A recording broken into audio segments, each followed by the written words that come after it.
नमस्कार, आप देख रहे हैं न्यूज़ 18 इंडिया और मैं हूं आपके साथ गायत्री शर्मा। सबसे पहले अपील आपसे यही करेंगे, आप मास्क जरूर पहने। कोरोना से बचना है तो मास्क बहुत जरूरी है। वैक्सीनेट हो चुके हैं तब भी, और वैक्सीनेशन अगर नहीं हुआ है आपका तो भी आपके लिए भी मास्क बेहद जरूरी है, क्योंकि मास्क से ही आप और आपका परिवार सुरक्षित रह सकता है। और इसीलिए हमने एक मुहिम भी शुरू की है, #मास्क-पहनो-इंडिया।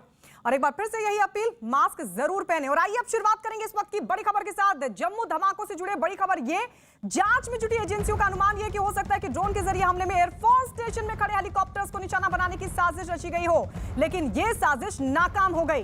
न्यूज़ 18 के नीतीश कुमार की खबर के मुताबिक ड्रोन हमले का असली निशाना वहां खड़े हेलीकॉप्टर्स थे, लेकिन ड्रोन से गिराए गए विस्फोटक वहां तक नहीं पहुंच पाए। जिस वक्त ये धमाके हुए उस वक्त हेलीकॉप्टर डिस्पर्सल पार्क में हेलीकॉप्टर मौजूद थे। डिस्पर्सल पार्क उस जगह को कहा जाता है जहां पर एयरफोर्स के हेलीकॉप्टर्स खड़े रहते हैं, यानी टारगेट कुछ और था लेकिन निशाना कुछ और बन गया, क्योंकि वहां पर सुरक्षा बेहद कड़ी थी। और आपको यह भी बता दें कि हेलीकॉप्टर्स को दरअसल निशाना बनाने की पूरी कोशिश थी। इस वक्त ये बहुत बड़ी जानकारी इस वक्त निकलकर सामने आ रही है कि कैसे साजिश रची गई थी, क्योंकि यह जानकारी मिल रही है कि ड्रोन हमले का जो असली निशाना था वो वहां खड़े हेलीकॉप्टर्स थे।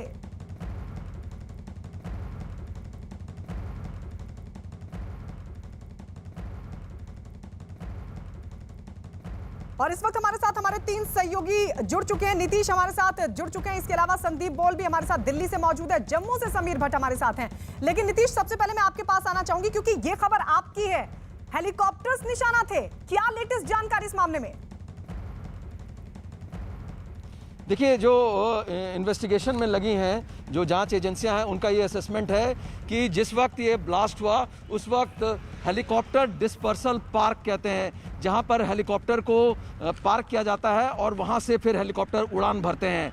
तो वहां पर उस वक्त एक ही हेलीकॉप्टर खड़ा था और सुरक्षा एजेंसियों का ये असेसमेंट है कि निशाना शायद वही डिस्पर्सल पार्क था, और लेकिन ये निशाना चूक गया। उसकी वजह ये हो सकती है कि वहाँ जो सोफिस्टिकेटेड इक्विपमेंट, अत्याधुनिक रक्षा उपकरण लगाए गए थे एयरफोर्स स्टेशन से, वो उनकी वजह से वो उसका जो असर है वो न्यूट्रलाइज हो गया। टारगेट जो है उसकी वजह से टारगेट पर हिट नहीं कर पाया जहां उसको जाना चाहिए था। तो जाहिर तौर से एक बड़ी साजिश थी, लेकिन वहाँ के जो इक्विपमेंट्स से, जो वहाँ पर लगे हुए सिक्योरिटी इक्विपमेंट्स, गैजेट्स, जो भी बोला जाए, उसकी वजह से एक बड़ी साजिश जो है नाकाम हो गई और टारगेट जो है उस पर एक्सप्लोजन जो है नहीं हो पाया।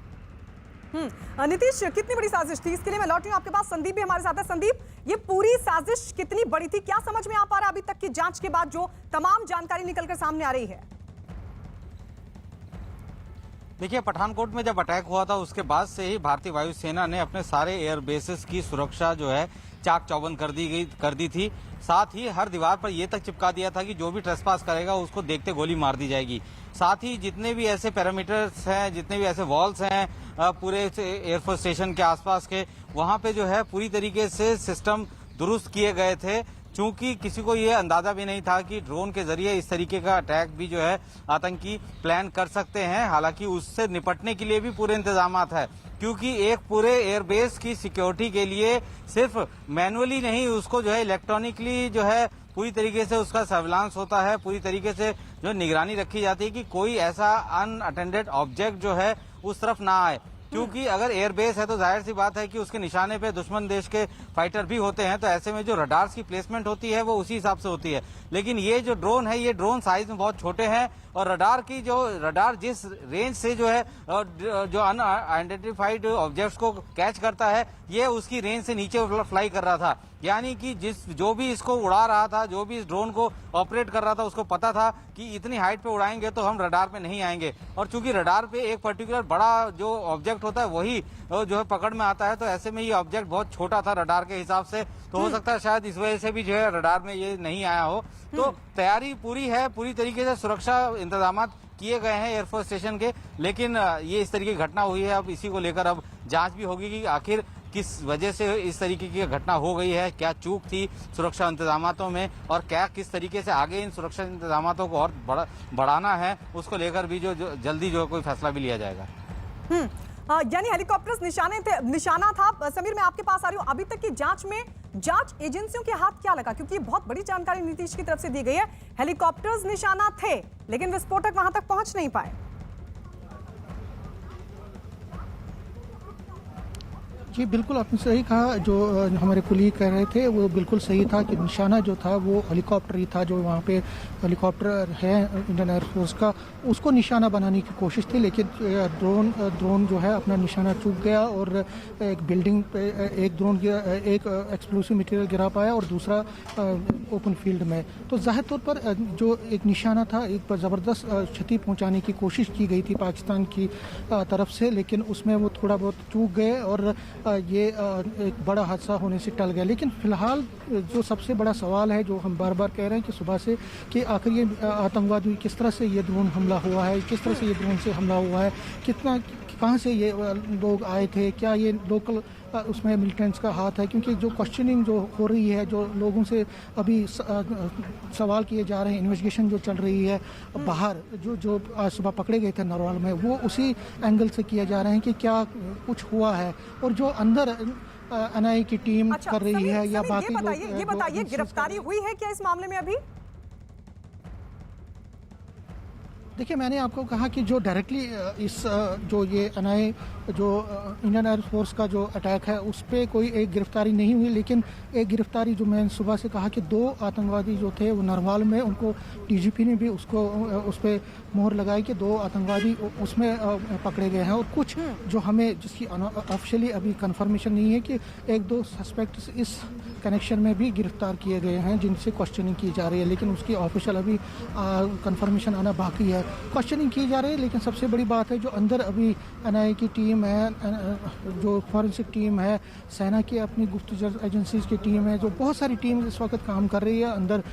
पूरी सुबह से जब से ये अटैक हुआ तब से लगातार वहाँ पे काम कर रहे हैं। और इस टाइम भी अगर आप देखें मेरे पीछे ये जो एयरफोर्स स्टेशन है, वहाँ पे चहल पहल अभी भी चल रही है। यहाँ पे जो सिक्योरिटी एजेंसीज के ऑफिशियल्स का आना और जाना वो लगातार सुबह से जारी है। ठीक है समीर लौट रहे हैं आपके पास। एक बड़ी खबर जम्मू धमाकों से जुड़ी बड़ी खबर मिल रही है। जम्मू कश्मीर पुलिस महानिदेशक दिलबाग सिंह के मुताबिक जम्मू के एयरफोर्स स्टेशन पर हुए धमाके में ड्रोन का इस्तेमाल किया गया। न्यूज़ 18 की पवन शर्मा की खबर के मुताबिक दिलबाग सिंह ने कहा है कि एयरफोर्स स्टेशन में हुए धमाके की जांच में पुलिस भी दूसरी एजेंसियों के साथ मिलकर काम कर रही है। दिलबाग सिंह के मुताबिक ड्रोन के जरिए विस्फोटक गिराकर ये धमाके किए गए। बीती रात करीब 1:40 पर जम्मू के एयरफोर्स स्टेशन पर 2 धमाके हुए थे। इस धमाके में एक इमारत को नुकसान हुआ था, जबकि धमाके में 2 लोग जख्मी भी हुए थे। अब जम्मू कश्मीर के पुलिस महानिदेशक दिलबाग सिंह ने इस बात की पुष्टि कर दी है कि यह हमला ड्रोन के जरिए किया गया था। नीतीश, जम्मू कश्मीर के महानिदेशक दिलबाग सिंह ये कह रहे हैं कि ये हमला ड्रोन के जरिए किया गया था। देखिए, जिस तरह से शुरुआती लीड्स मिल रहे थे उससे बिल्कुल ये लग रहा था कि ये हमला जो है अनमैन्ड एरियल व्हीकल यूएवी या फिर ड्रोन के ज़रिए अंजाम दिया गया है। और 2 ड्रोन हो सकते हैं क्योंकि 2 डिफरेंट जगह पर एक्सप्लोसिव गिराया गया। एक जो टॉप बिल्डिंग का जो टॉप है उस पर गिरा था, जिससे क्रेटर हो गया, जिससे काफ़ी बड़ा जो सीलिंग में छेद हो गया था। उसके अलावा दूसरा ग्राउंड एरिया में गिरा था। तो ये माना जा रहा था कि 2 ड्रोन यहाँ पर एयरफोर्स स्टेशन के अंदर घुसे थे और उन दोनों से एक्सप्लोसिव गिराए गए थे। 4 एक्सप्लोसिव थे, जिसमें कि 2 एक्सप्लोसिव फट नहीं पाया और 2 एक्सप्लोसिव से ये जो धमाका हुआ।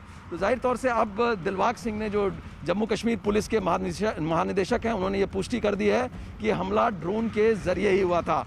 लेकिन सबसे बड़ा सवाल है गायत्री कि इतना सिक्योर एरिया होता है, तमाम चीज़ें, तमाम सुरक्षा के इंतज़ाम होते हैं, अत्याधुनिक उपकरण लगाए होते हैं, और वो भी जबकि पठानकोट एयरबेस पर पहले हमला हो चुका है, तो वहाँ उसके बाद भी ड्रोन पेनिट्रेट कर जाता है हाई सिक्योरिटी जोन में और वहाँ पर विस्फोटक गिरा के चला जाता है। तो इस सुरक्षा पर भी बड़ा सवाल है।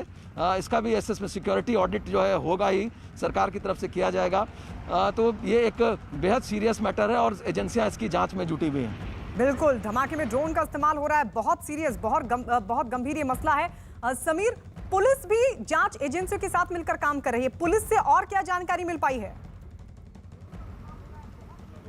देखिए, पुलिस बहुत सारी चीज़ों को खंगाल रही है। पुलिस जो है और सिक्योरिटी एजेंसीज वो देख रही हैं कि ये कब हुआ, ये तो जाहिर है कि रात को हुआ, लेकिन ये किसने एग्जीक्यूट किया, कहाँ से इसका जो कनेक्शन है, कि कौन से मिलिटेंट है। मैं आपको बता दूं, यहाँ जोड़ दूं, जब से ऑल पार्टी मीटिंग हुई है, मैं आपको बता दूं पाकिस्तान फ्रस्ट्रेट हो चुका है। पाकिस्तान की अगर आप स्टेटमेंट देखे होंगे, जो पॉलिटिकल एंगेजमेंट यहाँ पे शुरू हुई है कुछ दिन पहले ही, और जिस तरह से पॉलिटिकल पार्टीज के साथ प्राइम मिनिस्टर नरेंद्र मोदी ने बात की, और यहाँ पे एक सीरियस पॉलिटिकल एंगेजमेंट शुरू होने जा रही है, डिलिमिटेशन प्रोसेस भी शुरू हो रहा है।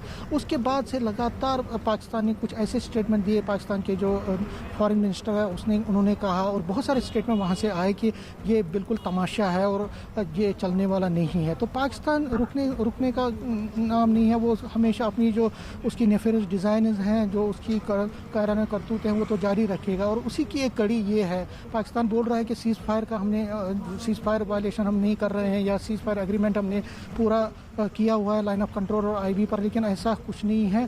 ड्रोन के जरिए वो लगातार कोशिश कर रहा है। पहले भी आर्म्स और एम्यूनिशन कई जगहों पे उन्होंने गिराए हैं ड्रोन से, लेकिन इस तरह का अटैक करना ये बहुत बड़ी सीरियस बात है। सिक्योरिटी लैप्सेस हैं, सिक्योरिटी एजेंसीज हर एक पहलू को देख रही हैं, हर एक एंगल को खंगाल रही है, हर एक चीज़ को देख रही है कि आखिर कैसे हुआ, कौन से लोग थे, और आगे की इन्वेस्टिगेशन में पूरी चीज़ें तस्वीर सामने आएगी। लेकिन फिलहाल इन्वेस्टिगेशन पूरी तरह से चल रही है, जाँच पूरी तरह से चल रही है। जो इन्वेस्टिगेशन का दायरा है उसको और बढ़ा दिया गया है, और जाहिर तौर पर एक दो कुछ आगे के कुछ टाइम में पूरी तस्वीर उभर के सामने आएगी कि आखिर कौन लोग इसमें मुलविस है, इसका मास्टरमाइंड कौन है। लेकिन मास्टरमाइंड तो है पाकिस्तान, लेकिन उसने किसके जरिए ये करवाया है, ये सबसे बड़ी बात देखने वाली बात संदीप, होगी। तो क्या जिस तरीके से जम्मू कश्मीर में पॉलिटिकल प्रोसेस को शुरू करने की कवायद शुरू हो रही है, क्या ये उसी की बौखलाहट है आतंकियों में? बिल्कुल, देखिए पाकिस्तान तो बिल्कुल नहीं चाहता कि किसी भी तरीके का जो पीस प्रोसेस है वो जम्मू कश्मीर में रहे, क्योंकि वो हमेशा से डिस्टर्बेंस क्रिएट करता है और कश्मीर में लोगों को जो है भारत के खिलाफ भड़काता है। भारत सरकार की तरफ से जितनी भी केंद्रीय योजनाएं हैं वो लगातार जम्मू कश्मीर में मिल रही हैं लोगों को, जो कि अब तक नहीं मिल रही थी। धारा 370 हटने के बाद से मिलनी शुरू हो गई हैं, तो वो एक कॉन्फिडेंस बिल्डअप होना शुरू हो गया है। और यही चीज जो है कश्मीर में जो चीजें हो रही हैं पॉजिटिव, वो पाकिस्तान को अखरता है, और यही वजह है कि लगातार उसके जो आतंकी हैं वो डराते हैं, धमकाते हैं। अगर वहाँ पे कोई भी किसी तरीके का अगर भारत सरकार के साथ मिलकर कोई काम करना चाहता है तो सीधे तौर पर बौखलाहट है। लगातार जो है पाकिस्तान कोशिश कर रहा था कि किसी तरीके से उसकी अपनी छवि सुधर जाए इंटरनेशनल कम्युनिटी में, और FATF में उसको ग्रे लिस्ट से बाहर कर दिया जाए, लेकिन ऐसा नहीं हुआ। उसकी हरकतों को देखते हुए और जो भी उसको दिए गए थे कि 27 में से 26 पॉइंट तो वो क्लियर कर चुका है, एक नहीं हुआ है, तो वापस उसको रखा गया है। तो ऐसे में अब उसको अपना पुराना चेहरा दिखाना है, क्योंकि अगर उसको सर्वाइवल अपने यहाँ पे करना है तो उसको इस तरीके से कश्मीर का मुद्दा उठाना ही होगा, और उसके लिए डिस्टर्बेंस लाना बहुत जरूरी है। और इसी के मद्देनजर इस तरीके के अटैक को जो है प्लान किया गया है, और बताया जा रहा है कि इसके पीछे उसने यहाँ पे रहने वाले, हो सकता है कि जो रोहिंग्या है उनका भी इस्तेमाल किया हो, जिसको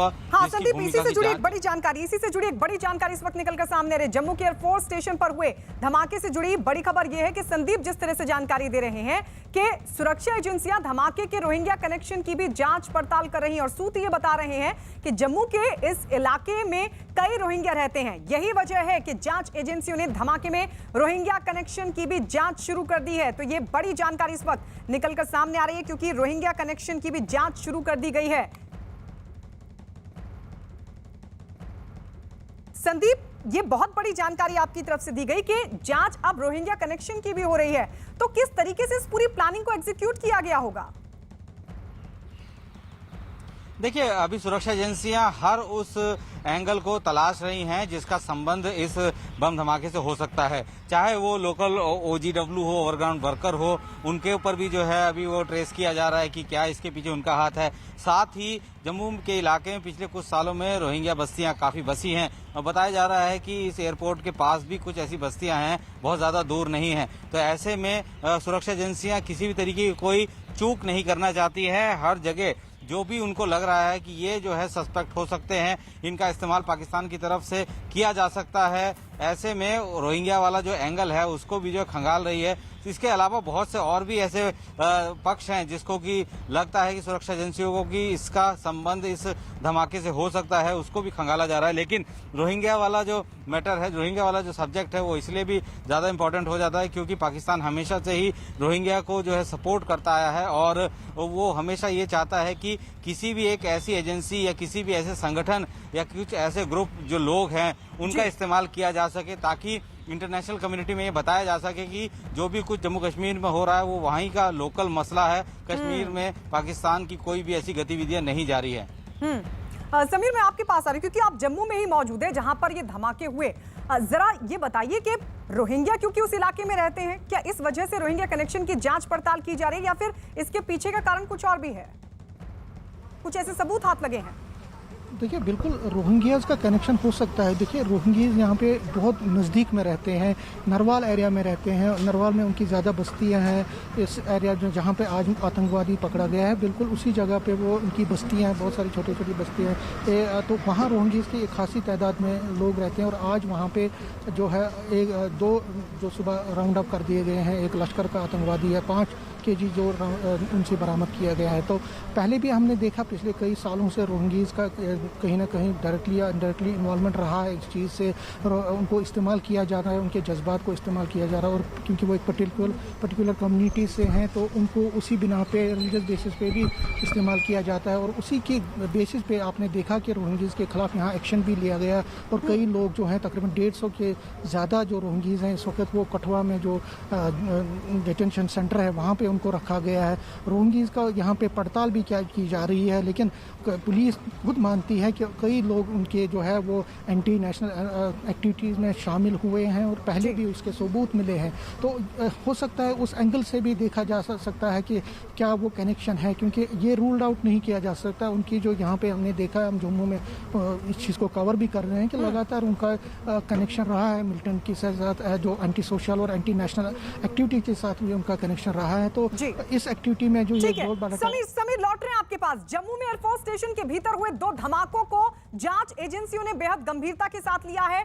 बीती रात 1:40 पर ड्रोन से किए गए हमलों के बाद जांच एजेंसियां जांच पड़ताल में जुट गई हैं। दिल्ली से गई स्पेशल फोर्स की एक टीम भी इस वक्त एयरफोर्स स्टेशन में मौजूद है और साथ ही एफएसएल की टीम भी धमाकों से जुड़े सबूत खंगाल रही है। इसके अलावा जम्मू कश्मीर पुलिस भी जांच में जुटी है, दूसरी एजेंसियों की भी मदद कर रही है।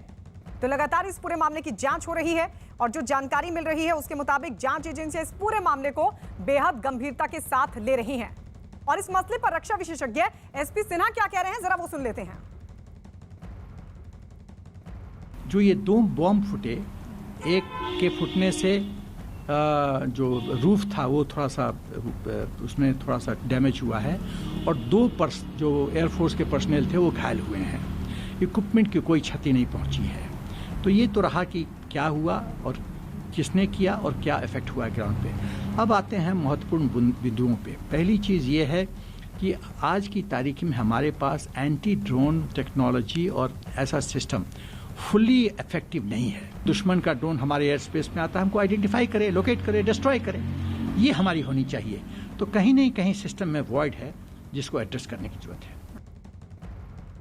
नीतीश, देखिए रक्षा विशेषज्ञ कह रहे हैं कि हम उस तरीके से मजबूत नहीं है, हमारे सिस्टम में कहीं ना कहीं कमी है, कहीं ना कहीं फॉल्ट है जिसको एड्रेस करने की जरूरत है और उसी का नतीजा है ये धमाके।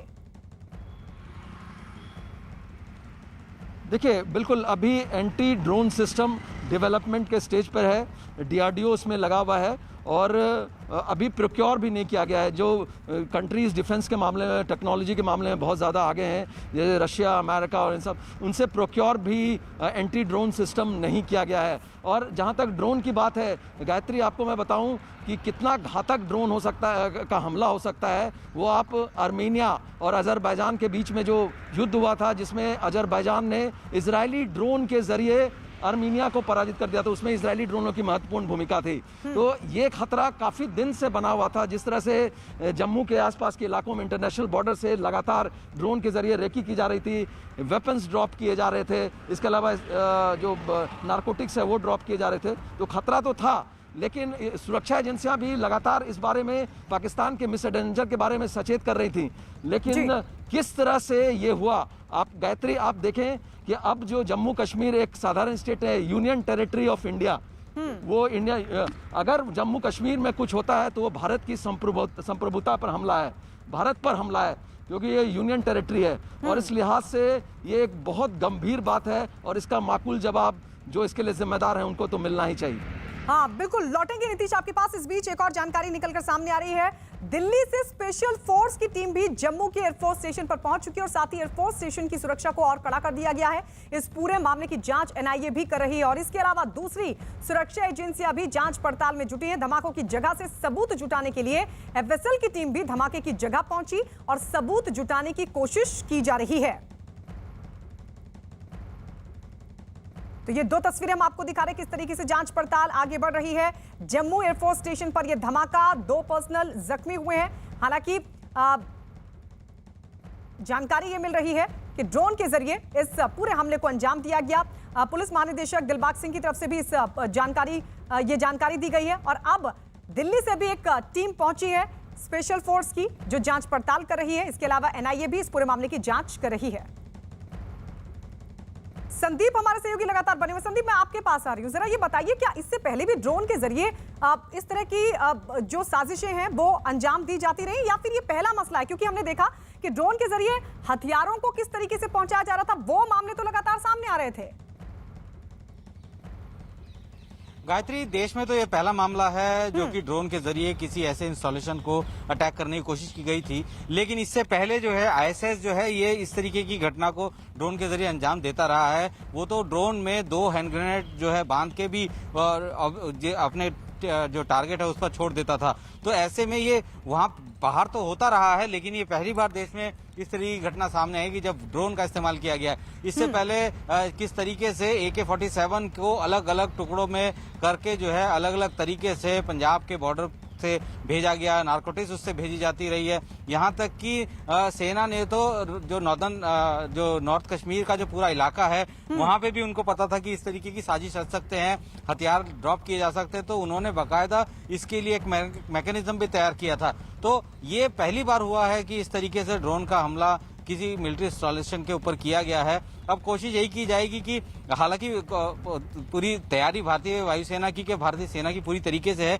किसी तरीके की इस तरीके के थ्रेट को डील करने के लिए, लेकिन अब चूंकि आतंकियों को सिर्फ एक मौका चाहिए होता है अब सफल होने के लिए और भारतीय सेना को 100 मौके चाहिए होते हैं सफल होने के लिए। तो ऐसे में ये मौका जो है उन्होंने हासिल जरूर कर लिया है, लेकिन आगे मुझे लगता है कि इस तरीके की चीजें नहीं होंगी। संदीप, लौट रहे आपके पास। जम्मू एयरफोर्स स्टेशन में हुए 2 धमाकों से जुड़ी एक बेहद बड़ी खबर सामने आ रही है। इस धमाके के मामले में 2 संदिग्ध लोग हिरासत में लिए गए हैं। न्यूज 18 के पवन शर्मा की जानकारी है कि 2 संदिग्धों को हिरासत में लिया गया है। इस ब्लास्ट के मामले में ये 2 संदिग्ध हिरासत में लिए गए हैं जिनसे पूछताछ हो चुकी है शुरू। तो सुरक्षा एजेंसियां इन दोनों से पूछताछ कर रही हैं। बम निरोधक दस्ता और एफएसएल की टीम मौके पर पहुंची हुई है। इसके अलावा एनआईए की टीम भी मौके पर मौजूद है और जांच पड़ताल की जा रही है। 2 संदिग्ध लिए गए हैं हिरासत में। ये इस वक्त की बड़ी जानकारी। धमाके की जांच तेज और इस कड़ी में पवन शर्मा की खबर के मुताबिक 2 संदिग्ध हिरासत में लिए गए हैं और इन दोनों संदिग्धों से पूछताछ की जा रही है। समीर, 2 संदिग्ध हिरासत में लिए गए हैं, इनसे पूछताछ में अभी तक कोई जानकारी?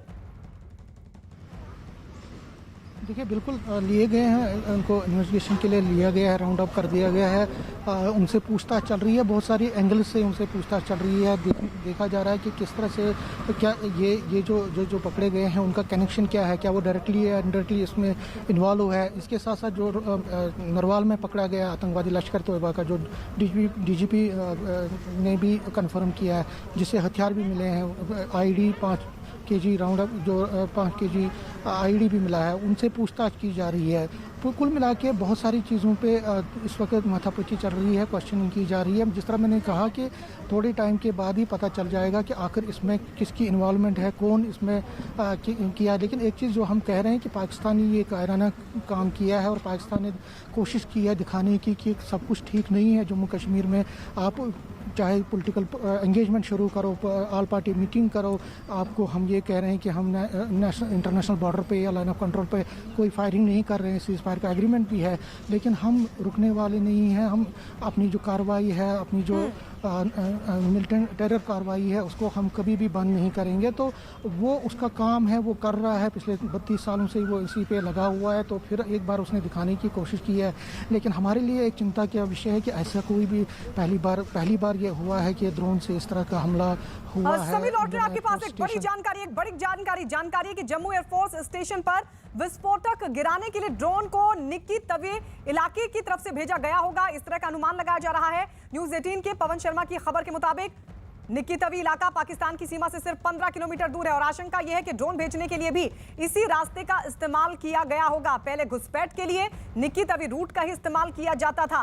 न्यूज़ 18 के पवन शर्मा की खबर यह भी है कि एयरफोर्स स्टेशन पर लगे टावरों और मुस्तैद सुरक्षा की वजह से ड्रोन उस जगह पर धमाके नहीं कर सके जहां पर वो करना चाहते थे।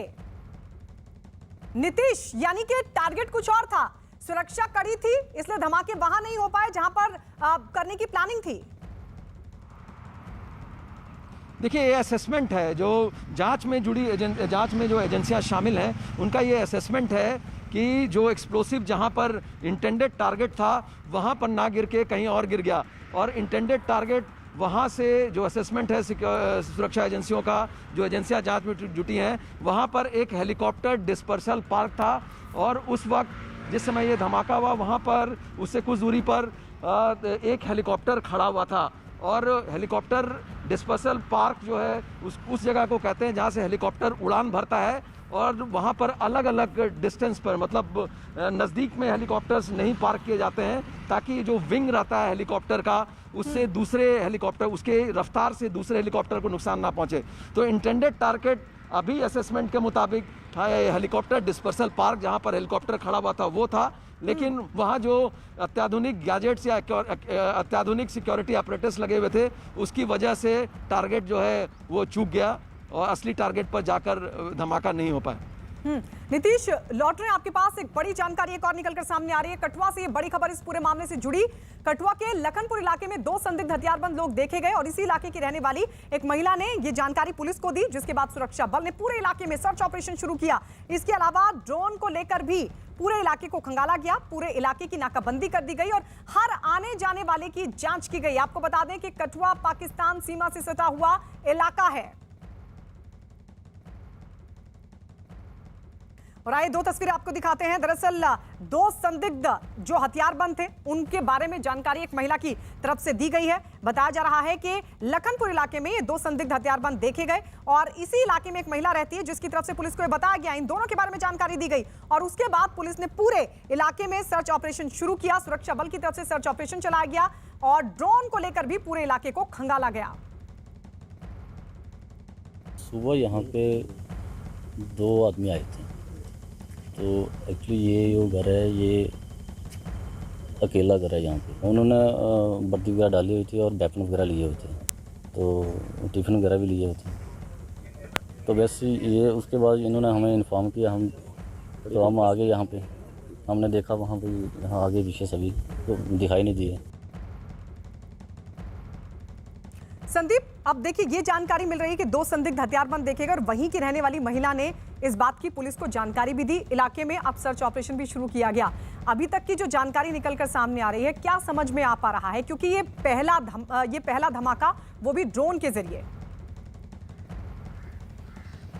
देखिए, जिस तरीके का धमाका हो, किसी को इस बात की उम्मीद भी नहीं थी कि इस तरीके का एक्शन भी जो है हो जाएगा। हालांकि आशंका जरूर थी कि ऐसा कर सकते हैं, लेकिन जब ये ब्लास्ट हुआ उसके बाद एक महिला ने दो जो आतंकी है उनको देखा और संदिग्ध अवस्था में घूमते हुए नजर आए। तो जैसे ही ये जानकारी दी गई तुरंत जो है पूरे इलाके को जो है सर्च किया गया। हालांकि जहां तक मेरी जानकारी है कि सर्च ऑपरेशन जो है वो उस एरिया को जो है अब तक किया जा चुका है, लेकिन किसी भी तरीके का कोई मूवमेंट वहां पे नजर नहीं आई है। हालांकि भारतीय सेना, भारतीय सुरक्षा एजेंसी हर किसी छोटी से छोटी जानकारी को बहुत सीरियसली लेकर जो है उस पर एक्ट करती है। ये कोई पहली बार नहीं, इससे पहले भी कई बार जो है इस तरीके की बातें, खबरें जरूर आई हैं कि लोग जो है 2 संदिग्ध अवस्था में घूमते हुए नजर आ रहे हैं हथियारों के साथ।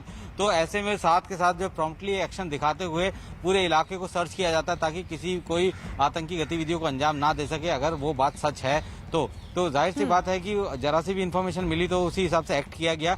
लेकिन जिस तरीके से अब ये देखना होगा कि क्या इसका रिपोर्ट इंटेलिजेंस जो है इनपुट पहले से दिया गया था सुरक्षा बलों को कि क्या इस तरीके का ड्रोन के जरिए अटैक हो सकता है, कब दिया गया था, क्योंकि जितने भी मल्टी एजेंसीज हैं वो लगातार अपने जो टेक्निकल इंटेलिजेंस और ह्यूमन इंटेलिजेंस को गैदर करके सर्च आपस में डिस्ट्रीब्यूट करते हैं। लौट रहे संदीप आपके पास। जम्मू में दरअसल जो धमाके हुए उस पर बीजेपी के नेता शहनवाज हुसैन ने पाकिस्तान पर हमला बोला और इन धमाकों को अमन खत्म करने की एक साजिश बताया। सुनिए क्या कहा। जम्मू एयरफोर्स स्टेशन पर हुए 2 धमाके के मामले पर हमसे बातचीत करने के लिए शाहनवाज हुसैन है, बीजेपी के वरिष्ठ नेता, प्रवक्ता और बिहार सरकार हैं। आप लोग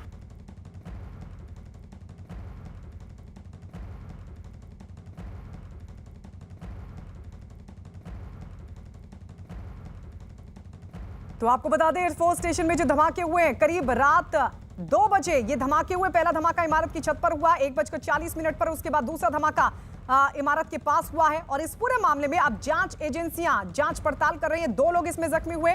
आपको बता दें एनआईए भी इस पूरे मामले में जांच करी, तो वहीं दिल्ली की तरफ से भी स्पेशल फोर्स की टीम भेजी गई है जो इस पूरे मामले को खंगाल रही है। एफएसएल की टीम भी मौके पर मौजूद है। और इस सब के बीच जो जानकारी निकलकर सामने आ रही है वो ये कि कठुआ के लखनपुर इलाके में 2 संदिग्ध हथियारबंद देखे गए और यहां पर रहने वाली एक महिला की तरफ से इस बात की जानकारी दी गई। जम्मू एयरफोर्स स्टेशन पर हुए 2 धमाके के मामले पर हमसे बातचीत करने के लिए शाहनवाज हुसैन है, बीजेपी के वरिष्ठ नेता, प्रवक्ता और बिहार सरकार में मंत्री भी हैं। कैसे इस धमाके को देख रहे हैं आप लोग? देखिए, जम्मू कश्मीर में अमन अमान है, शांति है, विकास के रास्ते पर बढ़ चला है जम्मू कश्मीर। दुनिया जो हमारे विरोध के लोग हैं उनके दिमाग में ये खटक रहा होगा कि जो लोग जम्मू कश्मीर के बारे में ये तस्वीर बनाते थे कि जम्मू कश्मीर में माहौल अच्छा नहीं है, उनको पता लग गया कि वहाँ किस तरह डेवलपमेंट के रास्ते पर जम्मू कश्मीर आगे बढ़ रहा है। और अभी जो डायलॉग हुआ, जो प्रधानमंत्री जी ने कहा कि दिल के करीब सारा मामला है, तो उसमें सीमा पार से साजिश रची गई। जैसा कि जम्मू कश्मीर के पुलिस कमिश्नर जो हैं डीजीपी, उनका बयान है, तो मैं मानता हूं कि पाकिस्तान के लोग तो कभी भी खुश नहीं होंगे जब इतना अच्छा माहौल जम्मू कश्मीर में देखकर। तो उनकी खुशी तो काफूर हो गई है कि वो समझते थे कि जम्मू कश्मीर के बारे में कैसी कैसी बातें पाकिस्तान दुष्प्रचार करता था, यूएन में जाकर, पूरे दुनिया में जाकर। आज जम्मू कश्मीर के जो मेन स्ट्रीम की सारी पार्टियां जो हैं वो सब प्रधानमंत्री पर यकीन दिखा रही हैं, बातचीत कर रही हैं। ये देखा नहीं जा रहा जिनको वो तो इस तरह की हरकत किया होगा। तो शाहनवाज हुसैन जी, आपको लगता है कि जम्मू कश्मीर में शांति बहाली की तरफ जो अग्रसर है और तमाम पार्टियों के साथ बैठक प्रधानमंत्री ने की, तो पाकिस्तान भी इस बैठक से खुश नहीं था? पाकिस्तान को लग रहा है कि दिखावा किया जा रहा है सिर्फ केंद्र सरकार की तरफ से। तो आपको लगता है कि जम्मू में जो कुछ हुआ है उसमें पड़ोसी देश पाकिस्तान का सीधा हाथ है? नहीं, वो तो बताना जो है वो वहाँ की जो पुलिस है उसकी रिपोर्ट तो यही है कि ये सीमा पार से ये साजिश की गई, क्योंकि हमारे यहाँ तो अमन अमान है, हमारे यहाँ शांति है। जम्मू कश्मीर के लोग विकास चाहते हैं, उनका भरोसा नरेंद्र मोदी जी पर है। जम्मू कश्मीर की आवाम के दिल में बसते हैं प्रधानमंत्री। ये पाकिस्तान और अन्य देशों से नहीं देखा जा रहा। और आइए अब आपको सुनवाते हैं रक्षा विशेषज्ञ शैलेंद्र सिंह क्या कह रहे हैं। न्यूज 18 इंडिया से खास बातचीत करने के लिए शैलेंद्र सिंह हैं, कर्नल रिटायर्ड हैं। वो हमसे बातचीत करने के लिए इस धमाके को कैसे देखते हैं। ड्रोन से पहली बार आर्मी एस्टेब्लिशमेंट में, डिफेंस के एस्टेब्लिशमेंट में हमला हुआ है, जो एयरपोर्ट है एयरफोर्स का। जानते हैं कैसे देख रहे हैं आप लोग इस विस्फोट को? आतंकी साजिश है? इसमें तो खैर कोई डाउट है ही नहीं कि ये आतंकी साजिश जरूर है, लेकिन ज्यादा बड़ा कंसर्न है कि जो ड्रोन्स अब तक जिनके बारे में हम बात करते थे, और अगर अब पाकिस्तान टेररिस्ट को वो ड्रोन देकर भारत के अंदर अटैक करवाता है, ये एक मैटर ऑफ कंसर्न है। ये बहुत सीरियस मैटर ऑफ कंसर्न है। मैं तो ये कहूँगा कि भगवान बचाए इस बार पाकिस्तान को, कि अगर ये पाकिस्तान की इन्वॉल्वमेंट सीधी दिख जाती है, आई थिंक इंडिया बहुत बुरी तरह से इस बात को लेगा और ये पाकिस्तान और टेररिस्ट दोनों को बहुत महंगा पड़ेगा। क्योंकि जिस तरीके से हम अपने डिफेंस इंस्टॉलेशंस को प्रोटेक्ट करते हैं और अगर आप उसके ऊपर अटैक करने लगते हैं तो ये अपने आप में बहुत सीरियसली लिया जाएगा और इसका रिटेलिएशन इंडिया की तरफ से टेररिस्ट के ऊपर खासकर और पाकिस्तान तक जा सकता। और आइए बढ़ते आगे। यूपी में जबरन धर्मांतरण के मामले की जांच अब बिहार तक जा पहुंची है। न्यूज 18 के चंद्रमोहन कुमार की खबर है कि यूपी एटीएस की एक टीम बिहार के मुजफ्फरपुर पहुंची है, जहां वो रागिब आलम नाम के एक शख्स से पूछताछ कर रही है। आरोप यह है कि रागिब आलम कानपुर में एक मूक बधिर स्कूल में पढ़ाते थे, जहां उन्होंने एक दिव्यांग बच्चे का धर्म परिवर्तन कराया था। यूपी एटीएस अब रागिब आलम को लखनऊ लाने की तैयारी में है।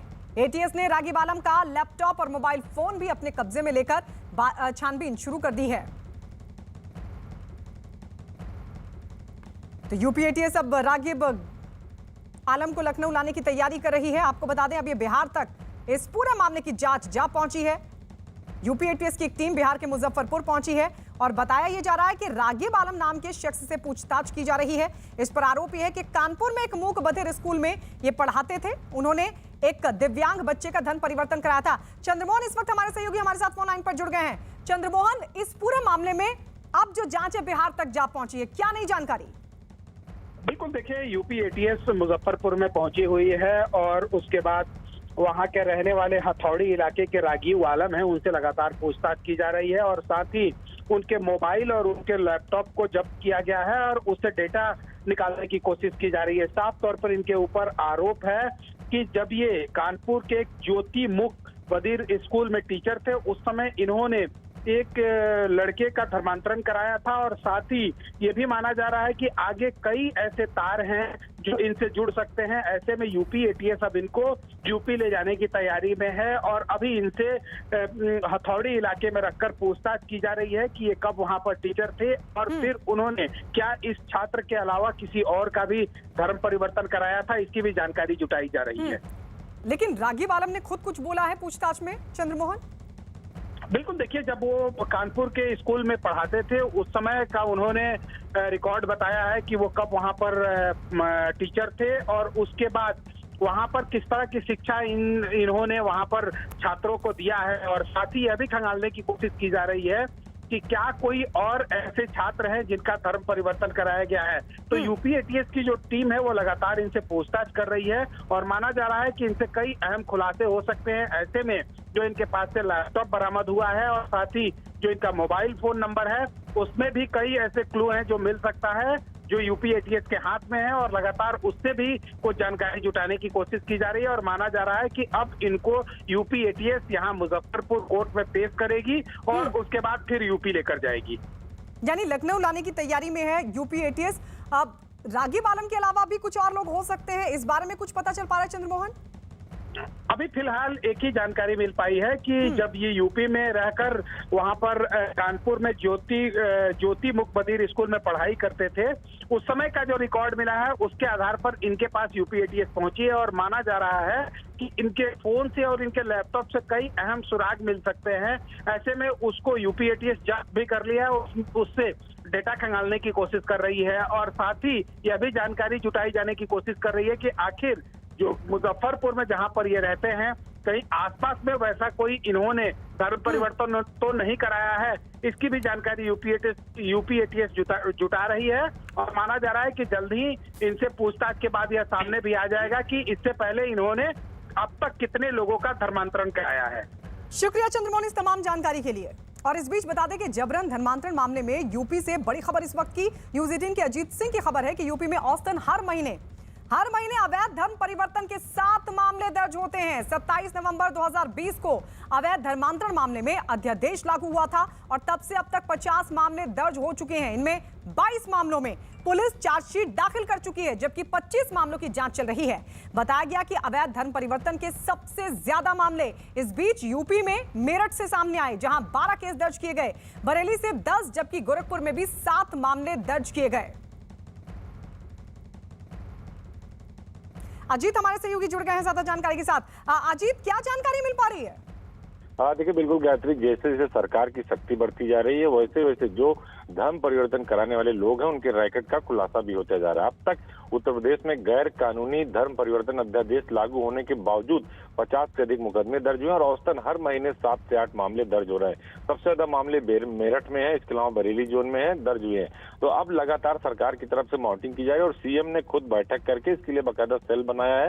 हर जिले के डीएम एसपी हर महीने अब रिपोर्ट भेजेंगे कि उनके यहाँ कोई मामला इस तरह का आया और नहीं है, और अगर आया तो आपने क्या कार्रवाई की। क्योंकि सीएम ने कहा कि जो लोग धर्म परिवर्तन करा रहे हैं उनकी संपत्तियों को कुर्क किया जाए और उनके खिलाफ एनएसए की कार्रवाई की जाए। तो अब ये डेटा आने के बाद सरकार की तरफ से फिर एक सभी जिलाधिकारियों और एसपी से रिपोर्ट मांगी गई है कि अपने अपने जिले में वो ऐसे लोगों पर नजर भी रखें। अजीत लौट रहे हैं आपके पास। इस बीच बता दें कि उत्तर प्रदेश के फतेहपुर से अवैध धर्मांतरण का एक और मामला सामने आ गया है। न्यूज 18 के धारा सिंह की खबर है कि कुछ महीने पहले दिल्ली में विजय सोनकर नाम के आदमी ने एक मौलवी के बहकावे में आकर धर्म परिवर्तन कर लिया और अब वो जबरन अपने परिवार का भी धर्मांतरण कराना चाहता है। इतना ही नहीं, वो अपनी बहन की शादी भी जबरन एक मुस्लिम समुदाय के लड़के से कराना चाहता है। आरोप यह भी कि बात नहीं मानने पर आरोपी ने अपनी पत्नी की बेरहमी से पिटाई भी की, जिसके बाद पीड़ित महिला की शिकायत पर आरोपी पति को गिरफ्तार कर लिया गया।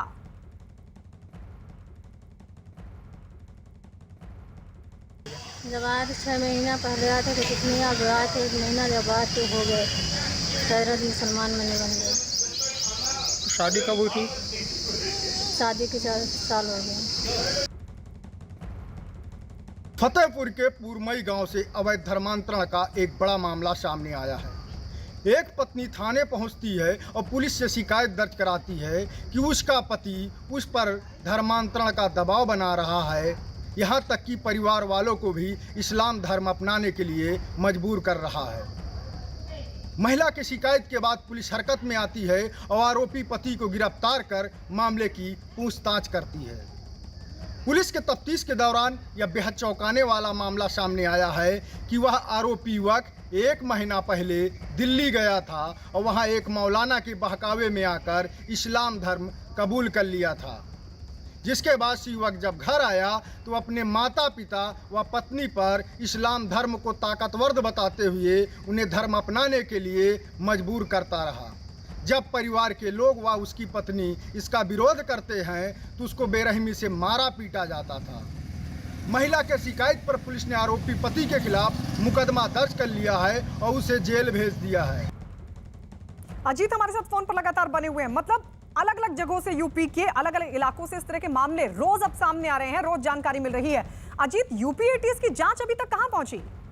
देखिए, बिल्कुल यूपी एटीएस ने आज भी फतेहपुर और बरेली के इलाके में छापेमारी की थी और सिर्फ फतेहपुर नहीं, आज एक फिरोजाबाद का भी मामला आया जहां एक पति ने पहले धर्म परिवर्तन कर लिया और जबरन अपनी पत्नी को धर्म परिवर्तन कराना चाहता था, उसने शिकायत दर्ज कराई। तो ऐसे मामले लगातार आ रहे क्योंकि एटीएस ने गायत्री हेल्पलाइन नंबर जारी कर दिया और उस हेल्पलाइन नंबर पर भी अब तक 150 से 170 कॉल्स आ गई है जिन्होंने ये बताया कि उनके परिवार का फला व्यक्ति नहीं है या वो उसने धर्म परिवर्तन कर लिया, किसके संपर्क में। इन सब की जानकारियां जो शेयर है वो एटीएस और एसटीएफ से की जा रही। यूपी समेत 24 राज्यों में जो उमर गौतम का नेक्सस था उसकी तलाश कर रही, लगातार छापेमारी की जा रही है। केरल से लेकर और असम तक और कश्मीर से लेकर दिल्ली तक, यूपी और हरियाणा सब जगह यूपी एटीएस और एसटीएफ छापेमारी कर रही। तो ऐसे लगातार मामले आ रहे हैं जो बड़े मामले कहे जा सकते हैं। गायत्री, अजीत लौट रहे हैं आपके पास। इस बीच बता दें कि एटीएस की जांच में धर्मांतरण के तार यूपी के प्रयागराज से भी जुड़ते हुए नजर आ रहे हैं। न्यूज 18 के अजीत सिंह की खबर है कि मामले की जांच में इलाहाबाद यूनिवर्सिटी के प्रोफेसर मोहम्मद शाहिद का भी नाम सामने आ रहा है। आरोप यह कि कानपुर की रहने वाली ऋचा का प्रोफेसर मोहम्मद शाहिद ने धर्मांतरण कराया और उसके बाद ऋचा माहीन अली बन गई। यह भी पता चला है कि पिछले साल इंडोनेशिया से आए तबलीगी जमात के लोगों को मस्जिद में ठहराने और उनकी जानकारी छिपाने के आरोप में प्रोफेसर मोहम्मद शाहिद को जेल भेजा गया था, जो फिलहाल जमानत पर बाहर हैं। अजीत, देखिए किस तरीके से धर्मांतरण का यह पूरा मामला और कनेक्शन इंडोनेशिया से आए जो तबलीगी जमात है, किस तरीके से उनको वहां पर ठहराया गया था। पर अब और क्या क्या जानकारी निकलकर सामने आ पा रही है और कहां तक ये तार जुड़ते हुए दिखाई दे रहा है? अजीत, देखिए, बिल्कुल गायत्री, पहले ये कहा जाता था कि जो पढ़े लिखे कम लोग होते हैं वो इस पूरे कारोबार में शामिल होते हैं, एक तरह से इस पूरे नेक्सस में शामिल होते हैं। लेकिन अब जो खबर आ रही, कहीं प्रोफेसर है, कहीं इंजीनियर हैं, पढ़े लिखे लोग, कोई 10 बार विदेश यात्रा किया, कोई 18 बार किया, यानी पढ़े लिखे लोग इस पूरे काम में लगे हुए हैं। और अपने पूरे जो एटीएफ ने जो अर्जी दी थी मुख्य न्यायिक मजिस्ट्रेट के, उसमें भी उन्होंने जनसंख्या संतुलन बिगाड़ने, इसके अलावा जो विदेशी फंडिंग की बात है, कतर से लेकर जो पुर्तगाल तक का मामला है, कनाडा से लेकर अमेरिका तक, ये सब मामले अब एटीएस जांच कर रही, क्योंकि छोटा मामला नहीं है, क्योंकि इसमें जिसमें आतंकी एंगल की भी जांच हो रही है, टेरर एंगल की, और सीएम खुद मॉनिटरिंग कर रहे हैं। तो अब कहीं ना कहीं साहिद जैसे लोगों की तलाश यूपी एटीएस कर रही है, क्योंकि जैसे 2022 का चुनाव नजदीक आ रहा है, ऐसे मामले आएंगे या साजिश वाले मामले आएंगे या ऐसे जिससे सांप्रदायिक तनाव पैदा हो, तो इसके लिए बाकायदा एक विंग बना दी गई मुख्यमंत्री की तरफ से, जो जांच को आगे बढ़ा रही है। शुक्रिया अजीत इस तमाम जानकारी के लिए। और आइए बढ़ते आगे। प्रधानमंत्री नरेंद्र मोदी ने अपने मन की बात कार्यक्रम में मध्य प्रदेश के बैतूल के लोगों से भी बातचीत की। उन्होंने लोगों से अपील की कि वो अफवाहों पर ध्यान ना दें, वैक्सीन जरूर लगवाएं।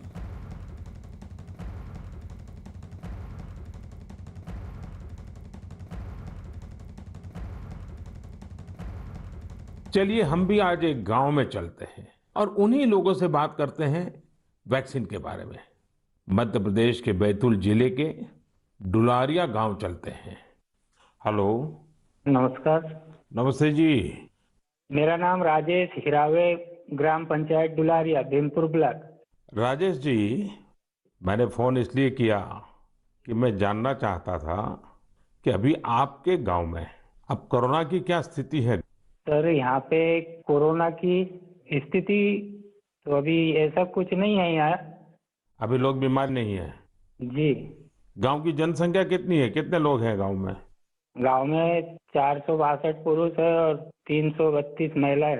अच्छा राजेश जी, आपने वैक्सीन ले ली क्या? नहीं सर, अभी नहीं लिया। अरे क्यों नहीं लिया? सर जी, यहाँ पे कुछ लोगों ने कुछ व्हाट्सएप पे ऐसा भ्रम डाल दिया गया कि उससे लोग भ्रमित हो गए सर जी। तो क्या आपके मन में भी डर है? जी, सब पूरे गांव में ऐसा भ्रम फैला दिया था सर। अरे रे रे, ये क्या बात की आपने। देखिए राजेश जी, मेरा आपको भी और मेरे सभी गांव के भाई बहनों को यही कहना है कि डर है तो निकाल दीजिए जी। हमारे पूरे देश में 31 करोड़ से भी ज्यादा लोगों ने वैक्सीन का टीका लगवा लिया है जी। आपको पता है ना, मैंने खुद ने भी दोनों डोज लगवा लिए हैं। जी सर। अरे मेरी माँ तो करीब करीब 100 साल की है, उन्होंने भी दोनों डोज लगवा लिए हैं। कभी कभी किसी को इससे बुखार वगैरह आता है, पर वो बहुत मामूली होता है, कुछ घंटों के लिए ही होता है। देखिए, वैक्सीन नहीं लेना बहुत खतरनाक हो सकता है जी। इससे आप खुद को तो खतरे में डालते ही हैं, साथ ही में परिवार और गांव को भी खतरे में डाल सकते हैं जी। और राजेश, इसलिए जितना जल्दी हो सके वैक्सीन लगवा लीजिए और गांव में सबको बताइए कि भारत सरकार की तरफ से मुफ्त वैक्सीन दी जा रही है और 18 वर्ष से ऊपर के सभी लोगों के लिए ये मुफ्त वैक्सीनेशन है। जी जी। तो ये आप भी गांव में लोगों को बताइए और गांव में ये डर का तो माहौल का कोई कारण ही नहीं है।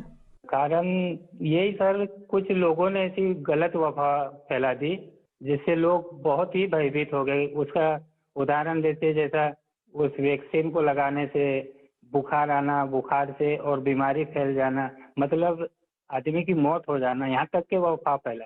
हो देखिए, आज तो इतने रेडियो, इतने टीवी, इतनी सारी खबरें मिलती हैं और इसलिए लोगों को समझाना बहुत सरल हो जाता है। और देखिए, मैं आपको बताऊं, भारत के अनेक गांव ऐसे हैं जहां सभी लोग वैक्सीन लगवा चुके हैं, यानी गांव के 100% लोग।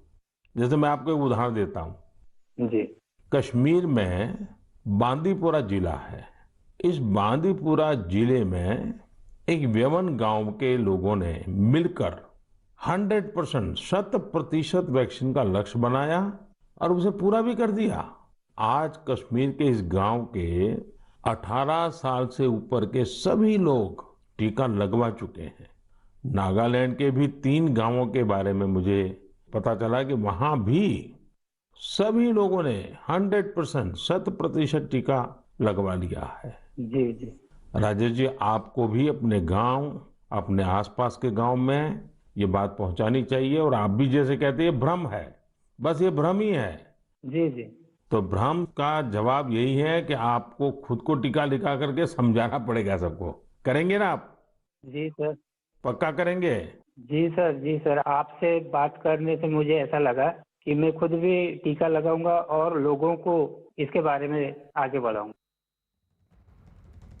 और यहाँ रुकेंगे एक छोटे से ब्रेक के लिए, फौरन लौट रहे हैं कुछ और खबरों के साथ।